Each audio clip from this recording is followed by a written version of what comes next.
La política es un juego sucio en equipo que hay que saber jugar, tal y como verán en esta película. En 2002, el político boliviano Pedro Castillo contrata a una empresa de consultoría política estadounidense, basada en la empresa de la vida real llamada Greenberg Carville Shrum, para que le ayude a ganar las elecciones presidenciales bolivianas de 2002. La empresa envía a Calamity Jane Bodine para dirigir y mejorar la mediocre campaña de Castillo. El partido de oposición también tiene un estratega político llamado Pat Candy, el cual es justamente el rival de años de Jane, ya que ambos intervinieron en las campañas políticas de diversos países. Candy dirige efectivamente la campaña de Rivera, quien lidera las encuestas por mucho. Jane se entera de que los indígenas son mayoría en el país, pero a pesar de esto no tienen un representante que los lidere. Por ello, protestan por una reforma constitucional para conseguir una representación adecuada y se los tome más en cuenta. La película está basada en situaciones y contextos reales, pero los nombres y los sucesos no son del todo fieles a la realidad.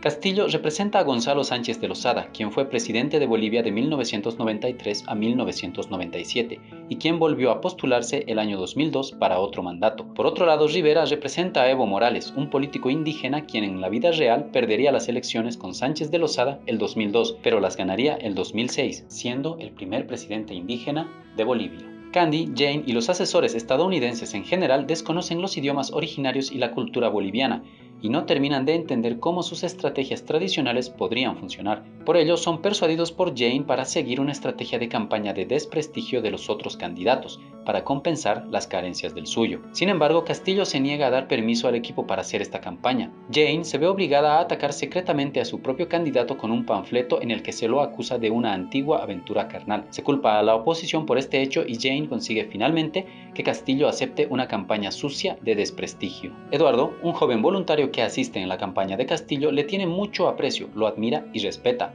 en parte debido a que cuando era niño Castillo lo cargó en brazos en un mitin público. Eduardo le expresa su admiración a Castillo en repetidas ocasiones, pero este se muestra indiferente y siempre olvida el nombre de Eduardo y lo que le dice.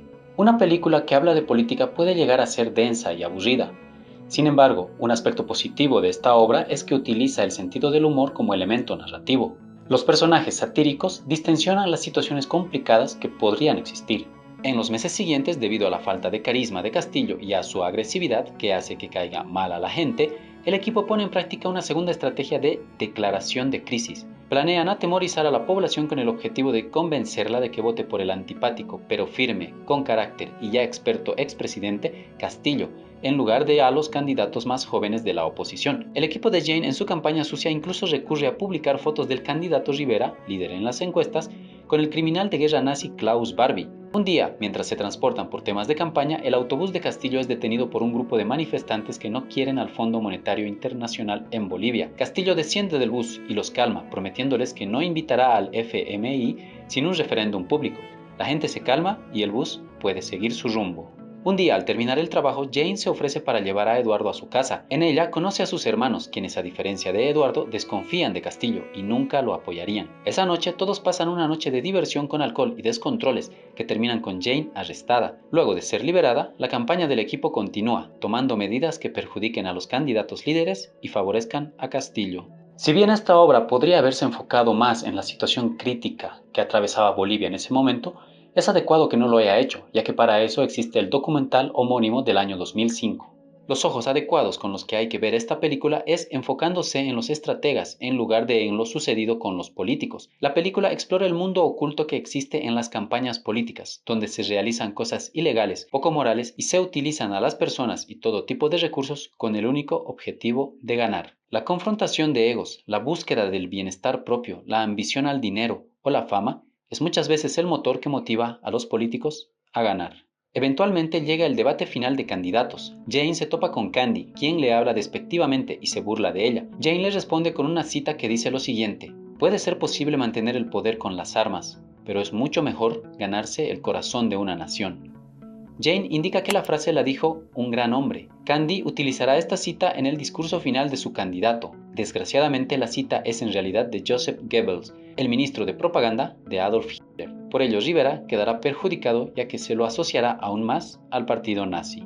Luego de las elecciones en las urnas, Castillo gana la votación por un pequeño margen. Lamentablemente, una de sus primeras medidas es invitar al Fondo Monetario Internacional a Bolivia, incumpliendo así la promesa de referendo que hizo previamente a la gente. Eduardo, profundamente decepcionado por lo sucedido, visita a Jane en su hotel. Esta le dice que ella no es responsable de las acciones de Castillo. Su trabajo era hacer que gane, y lo hizo.